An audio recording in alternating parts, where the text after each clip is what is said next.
মৌলিক এবং গুরুত্বপূর্ণ বিষয়গুলো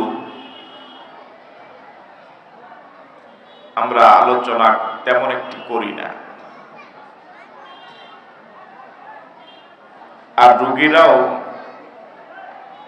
সাধারণত মিষ্টি ঔষধ খেতেই পছন্দ করে। তিতা ঔষধ, অপারেশন করা লাগবে, এরকম সিদ্ধান্ত রোগী মানতে চায় না। ওয়াজ মাহফিলের শ্রোতারাও সিংহভাগ ক্ষেত্রেই একটু হাসানোর ওয়াজকে বেশি পছন্দ করে। একটু অভিনয়, একটু বিনোদন, একটু অঙ্গভঙ্গির উপস্থাপনা, এটাকে শ্রোতারা খুব ভালোভাবে লুফে নেয়। যে চিকিৎসাটা ওয়াজ মাহফিলে বেশি জরুরি, যে বিষয়ের আলোচনা খুব বেশি জরুরি, এই বিষয়ের আলোচনা আমরা তেমন একটা করিও না, শ্রোতারাও সেটা তেমন একটা পছন্দ করেন না। এরপরেও তো বলা লাগবে। সে লক্ষ্যেই আমরা আপনাদেরকে একটি মৌলিক বিষয়ে কথা বলতে চাই। সম্মানিত দ্বীনী ভাইয়েরা, আল্লাহ রাব্বুল আলামিন কোরআন মজিদের সূরা নিসায় গোটা পৃথিবীর সব ঈমানদারদেরকে লক্ষ্য করে অ্যাড্রেস করে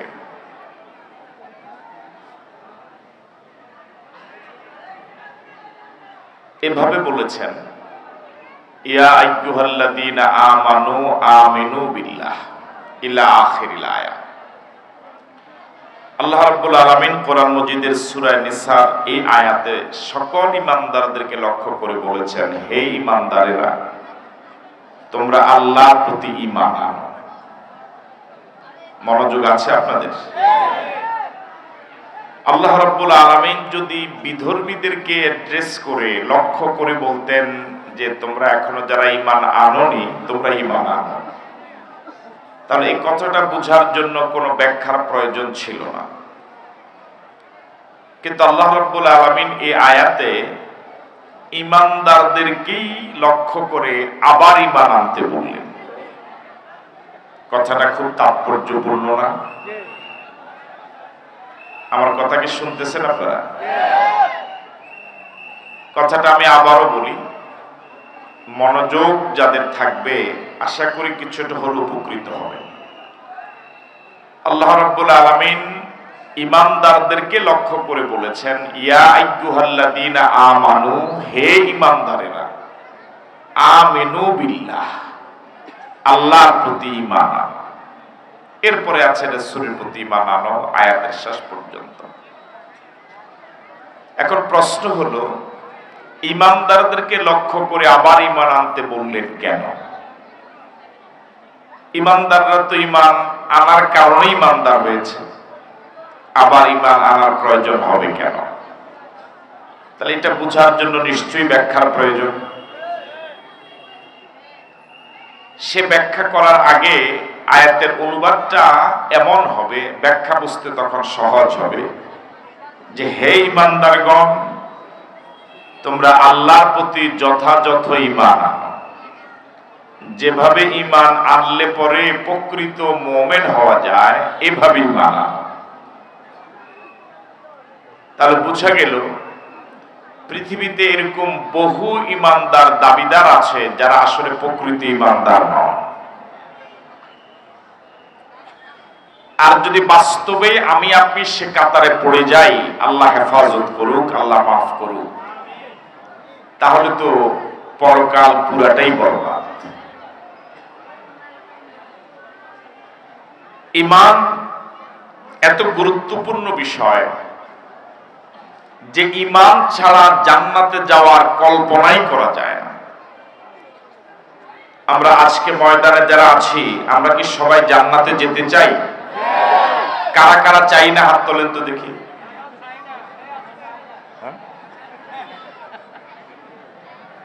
আমরা কি সবাই জান্নাতে যেতে চাই? কারা কারা জান্নাতে যেতে চাই এবার হাত তোলেন তো দেখি। আল্লাহ কবুল করে, বলে আমিন। আরো জোরে সরে বলে আমিন। তো জান্নাতে যেতে চাই, এই হাত তুললাম, এতে কি জান্নাতে যাওয়া হয়ে যাবে? জান্নাতে যাওয়ার জন্য ঈমান লাগবে। কি লাগবে? ঈমান ছাড়া জান্নাতে যাওয়ার কল্পনা করা।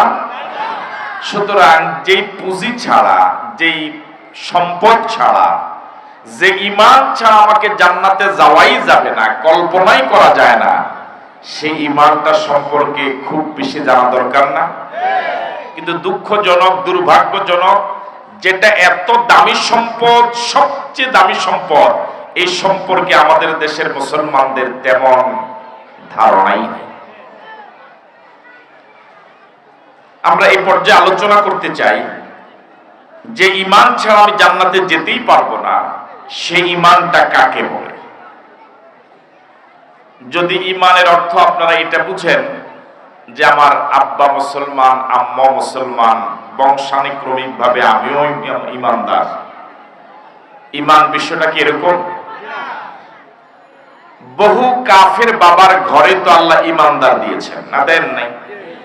আবার নবীর ঘরে তো বেঈমান হয়েছে। তাহলে বুঝা গেল ঈমান এটা পৈতৃক সম্পদ নয়। এই ব্যাপারে কি আমরা একমত হলাম? ঈমান এটা পৈতৃক সম্পদ, এটা বুঝে শুনে গ্রহণ করা লাগে।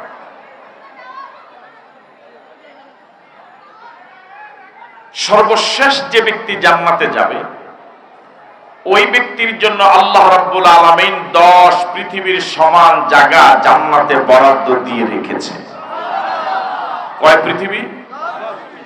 তো যে একটা ঈমান আনলে পরে, ঈমান নিয়ে কবরে গেলে পরে 10 পৃথিবীর সমান জায়গা কমপক্ষে জান্নাতে পাওয়া যাবে, ওই ঈমানটা খুব দামি না? এই ঈমানটা সম্পর্কে জানা খুব বেশি জরুরি না? এখন ঈমান কাকে বলে? গোটা পৃথিবীর সব উলামায়ে কেরাম একমত, তাসদীকু বিমা জাআ বিহিন নবী সাল্লাল্লাহু আলাইহি ওয়াসাল্লাম ইতিমাদান আলাইহি। আল্লাহ রাব্বুল আলামিনের প্রিয় নবী আল্লাহর কাছ থেকে শরীয়ত হিসেবে যা কিছু নিয়ে এসেছেন, আমি জানি আর না জানি, মানি আর না মানি, আমল করি আর না করি, সবগুলোকে এজমালি ভাবে বিশ্বাস করার নাম ঈমান। আমি আবার বলি, গোটা পৃথিবীর সব উলামায়ে কেরাম একমত, ঈমান হলো রাসূল করিম সাল্লাল্লাহু আলাইহি ওয়াসাল্লাম আল্লাহর কাছ থেকে শরীয়ত হিসেবে যা নিয়ে এসেছেন, সবগুলোকে এজমালি ভাবে বিশ্বাস করার নাম ঈমান। এবার আপনাদের কাছে আমার প্রশ্ন, রাসূলের আনিত শরীয়তের কয়টা বিশ্বাস করার নাম ঈমান? বলুন সব। সবাই তো বলেন নাই। আসলে আপনারা আলোচনা শুনতে আসেন নাই, সুর শুনতে আসছিলেন মনে হয়, তো জবাব পাওয়া গেল না যে। এবার আবার প্রশ্ন করি, ঈমানদার হতে হলে রাসূলের আনিত শরীয়তের কয়টা বিশ্বাস করা লাগবে? তাও বলে নাই। কয়টা? আরেকবার বলেন।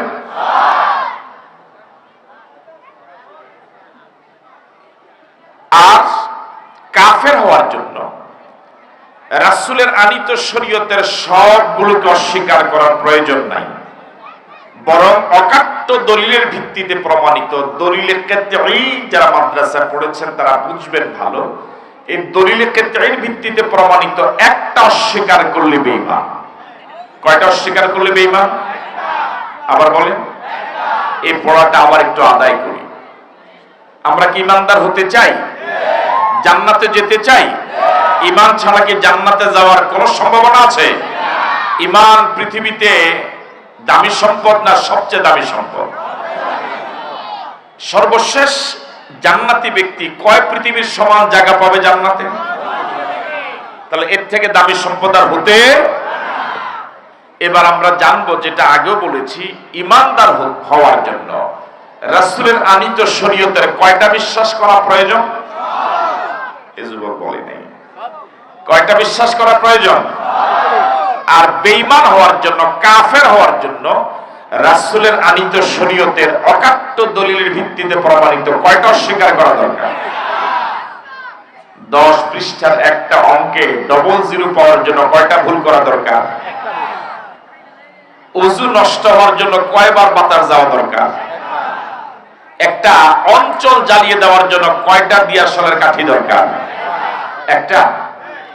তো গোটা জীবনের ঈমান বিনষ্ট হওয়ার জন্য, কাফের হওয়ার জন্য রাসূলের আনিত শরীয়তের অকাট্য দলিল ভিত্তিতে প্রমাণিত এরকম কয়টা বিষয় স্বীকার করা দরকার?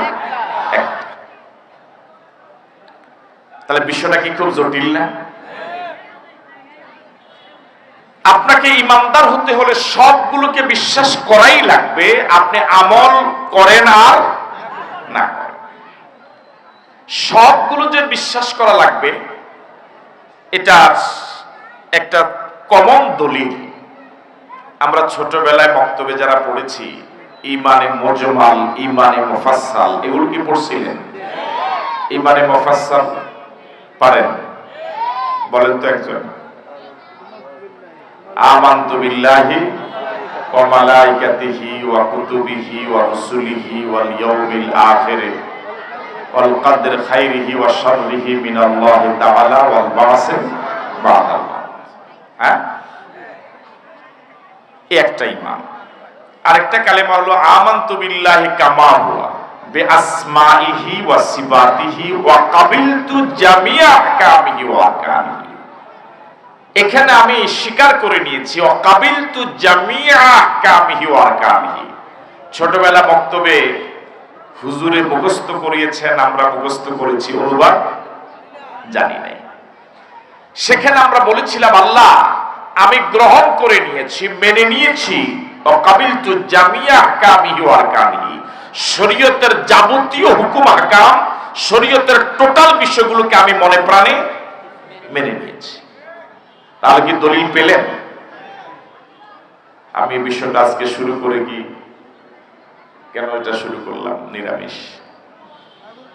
হ্যাঁ, জবাব পাওয়া যাবে। তাহলে আমরা কি ছোটবেলায় বুঝি হোক না বুঝি হোক শরীয়তের সবগুলোকে মেনে নিয়েছিলাম? এবার আবার একটু জিজ্ঞেস করি, ইমানদার হওয়ার জন্য শরীয়তের কয়টা বিষয় বিশ্বাস করা লাগবে? বিশ্বাস না আমল? আমল কম হলেও বিশ্বাসে কম করা যাবে না। বুঝতে পারলাম?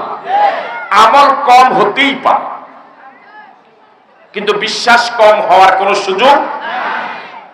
যেমন আপনারা আজকের মাহফিলে স্টেজ এবং প্যান্ডেলে যারা আছেন সবাই কি হজ করেছেন? হজ কি শরীয়তের গুরুত্বপূর্ণ বিষয় না? তো হজ না করে ইমানদার থাকেন কেমন করে? সামর্থ্য নেই। তাহলে বোঝা গেল আমল কম হওয়ার সুযোগ আছে। এখানে এরকম অসংখ্য লোক আছেন এখনো হজ করেননি, মৃত্যু পর্যন্ত তার হজ করা লাগবে। আপনারা কি সবাই যাকাত দেন? কথা বলে না কেন? মৃত্যু পর্যন্ত যাকাত দেওয়া লাগবে না এরকম মানুষের সংখ্যা এখানে বেশি। তাহলে হজের মতো একটা গুরুত্বপূর্ণ ইবাদত, যাকাতের মতো একটা গুরুত্বপূর্ণ ইবাদত না করেও ইমানদার থাকা যাবে, যেহেতু হজ এবং যাকাত আমি না আদায় করলেও আমি দুইটাকে বিশ্বাস করি। ঠিক আছে কথা? তাহলে আমল কম হতে পারে কিন্তু বিশ্বাস কম করা যাবে না। আমি কি কথাটা বুঝতে পারলাম? এবার বলুন তো দেখি, বিশ্বাস কি কম করা যাবে? আমল কম হতে পারে। আমার ভাইরা, এখন শরীয়তের বিষয় মোট কয়টা আমার জানা নাই। আমাকে এভাবে বিশ্বাস করতে হবে যা আছে রাসূল যা নিয়ে এসেছেন আমি একটাকে অস্বীকার করি, আর সবগুলো কি করি? বিশ্বাস করি। এবার শেষের অংশটা আবার বলুন, কাফের হওয়ার জন্য কয়টা অস্বীকার করা দরকার? আরো আসতে বলুন, আরেকবার বলুন। একটা অস্বীকার করলে বাকিগুলো স্বীকার করা আর না করা। বিষয়টা এত জটিল, আপনি যদি মনোযোগ দিয়ে শুনেন এবং এটাকে নিরপেক্ষভাবে চিন্তা করে সমাজে জরিপ চালান, তাহলে আপনি দেখবেন এই মাপকাঠিতে সমাজের অনেক নামাজি, অনেক হাজী সাহেবের ঈমান বহু আগে চলে গেছে, অথচ তারা ঈমানদার হিসেবে সমাজে স্বীকৃতি পাচ্ছে। এখন আমি যে বললাম যে একটাকে অস্বীকার করলে বেঈমান হওয়া লাগবে, এটার দলিল লাগবে না, না আমার কথা বিশ্বাস করবেন? কথা বলে না কেন? আমার কথায় তো বিশ্বাস করার মতো লোক আছে। আমরা দলিল ছাড়া কোনো কথা বিশ্বাস করব না। বুখারী শরীফ কিতাবুল মাগাজি জিলদে সানির একটি লম্বা হাদিস, সে হাদিসটার অনুবাদ আমি আপনাদেরকে শোনাচ্ছি। রাসূল করিম সাল্লাল্লাহু আলাইহি ওয়াসাল্লাম যখন দুনিয়া থেকে বিদায় হলেন, রাসূলের রেখে যাওয়া ইসলামী রাষ্ট্রের, রাসূল যে রাষ্ট্রের রাষ্ট্রপ্রধান ছিলেন, ওই রাষ্ট্রের রাষ্ট্রপ্রধান হলেন আবু বকর সিদ্দিক রাদিয়াল্লাহু তাআলা আনহু। কথা কি সঠিক? আমাদের রাসূল কে রাষ্ট্রপ্রধান ছিলেন? ইন্না লিল্লাহ, অর্থগত বলেনি। আমাদের রাসূল কি রাষ্ট্রপ্রধান ছিলেন? দেশ চালিয়েছিলেন? তিনি কি সেনাপতি ছিলেন? যুদ্ধের ময়দানে সেনাপতি কি ছিলেন?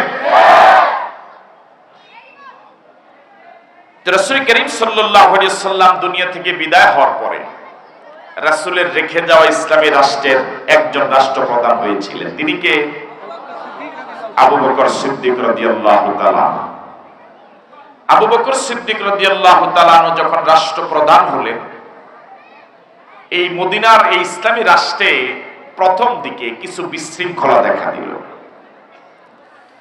এরকম কিছু লোক আবিষ্কার হলো।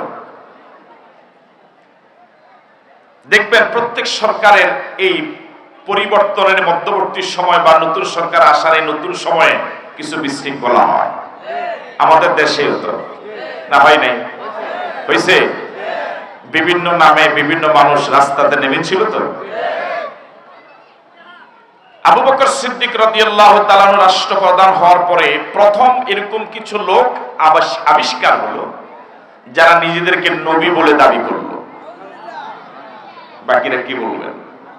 নাউজুবিল্লাহ বলবেন না? আমাদের রাসূলের পরে কি আর কেউ নবী হবে? হ্যাঁ, দাবি করেছিল এই যুগেই আমাদের এই অঞ্চলে গোলাম আহমদ কাদিয়ানী, ঠিক না?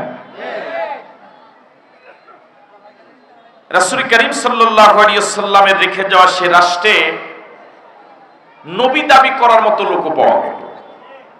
আবু বকর সিদ্দিক রাদিয়াল্লাহু তাআলা আনহু তাদের বিরুদ্ধে জিহাদ করলেন। জিহাদের মাধ্যমে নবী দাবিদারদের আপাতত পতন হলো। এই বিশৃঙ্খলা বা বিদ্রোহ দমন। কিছুদিন পরে, আমি কিন্তু হাদিসের অনুবাদ আপনাদেরকে শোনাচ্ছি, কিছুদিন পরে আবার এরকম কিছু লোক আবিষ্কার হলো, যারা খলিফাতুল মুসলিমিন আবু বকর সিদ্দিক রাদিয়াল্লাহু তাআলা আনহুকে বললেন, ইয়া খলিফাতুল মুসলিমিন, ইসলামের সব ভালো লাগে, কিন্তু একটা আমরা মানতে পারবো না। আগের সূত্রের সাথে মিলতেছে? ওনারা কয়টা মানে? কথা বলে না কেন? অস্বীকার করছে কয়টা? ওনারা বললেন, আবার শুনুন, যে ইয়া খলিফাতুল মুসলিমিন, ইসলামের সব মানি, সব ভালো লাগে, কিন্তু একটা অস্বীকার করি, একটা ভালো লাগে না, মানতে পারবো না। কয়টা? সেটা হলো যাকাত। সেটা কি? এদেরকে মুনকিরিনে যাকাত বলা হয়। যারা যাকাত অস্বীকার করলো, এখন তাদের বিরুদ্ধে কি ব্যবস্থা নেওয়া যায়? যারা যাকাত অস্বীকার করেছে তারা কি নামাজ পড়ে? ইন্না লিল্লাহ। তারা কি নামাজ পড়ে? সব তো পড়ে, শুধু অস্বীকার করছে কয়টা? বাকিদের সব কি আছে? তারা কি নামাজ পড়ে? তারা কি রোজা রাখে? হজ করে? রাসূলকে তারা দেখেছিল? দেখেছে। রাসূলের পিছনে নামাজ পড়েছে, রাসূলের সাথে জিহাদে গিয়েছে। তারা কি মুখে দাড়ি রাখে? কথা বলে না কেন? ইসলামের সব বিধিবিধান তারা মানে, অস্বীকার করছে কয়টা? এখন তাদের বিরুদ্ধে কি ব্যবস্থা নেওয়া যায়? এই জন্য হযরত আবু বকর সিদ্দিক রাদিয়াল্লাহু তাআলা আনহু সংসদ অধিবেশন ডাকলেন। দেশ চালাতে কি সংসদ লাগে? কি রে ভাই, আপনাকে আমার প্রতি রাগ? সমস্যা হলো আজকে উপস্থিতির মাঝে বুড়া বেশি, জোয়ান তেমন নাই। যুবক আছো? দেশ চালাতে কি সংসদ লাগে? সংসদের কথাই কোরআন শরীফে নাই। সংসদের নামে একটা সূরাই আছে, সূরাতুশ শূরা। সুবহানাল্লাহ। দেশের নামেও একটা সূরা নাজিল করেছেন, সূরাতুল মুলক, রাষ্ট্রের নামে সূরা। আবু বকর সিদ্দিক রাদিয়াল্লাহু তাআলা আনহু সংসদ অধিবেশনে একটা বিল উত্থাপন করলেন। তিনি বিলটা উত্থাপন করে বললেন, যারা আমার সরকারকে যাকাত দিতে অস্বীকার করছে, আমি তাদের বিরুদ্ধে জিহাদ করতে চাই। কি করতে চাই? হযরত ওমর ফারুক রাদিয়াল্লাহু তাআলা আনহু কি ওই সংসদে আছেন? গরম না নরম?